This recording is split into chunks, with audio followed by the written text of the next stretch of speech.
ಮೆಟ್ಲಿಂದ ಬಿದ್ದೋಗ್ಬಿಟ್ಟು ಏಟಾಗ್ಬಿಟ್ಟಿದೆ. ಹಾಲು ಕುಡಿಸ್ತಾಯಿದ್ದೀವಿ. ಆದರೂ ಪಾಪ ಅದು ನೋವು. ಅದಕ್ಕೆ ನೋಡಿ, ಕಣ್ಣು ಹತ್ರ ಏಟಾಗಿದೆ, ಮೂಗಲ್ಲಿ ರಕ್ತ ಬಂದ್ಬಿಟ್ಟಿತ್ತು, ನೋವಿಗೆ ಅಳ್ತಾ ಇದೆ ಅದು.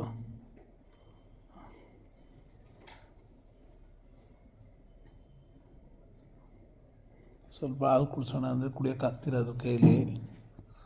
ವಾ ಕುಡಿಯಪ್ಪ, ಸ್ವಲ್ಪ ಕುಡಿಯೋ.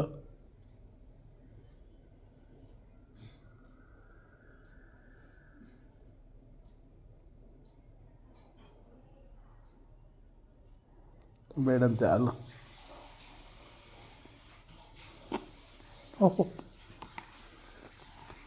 ಉಸಿರು ಎಳ್ಕೊತಾ ಇದ್ದೀನಿ, ನೋವ್ತಾ ಇದೆಯಂತೆ. ಬೇಡ ಬೇಡ ಬಿಡು.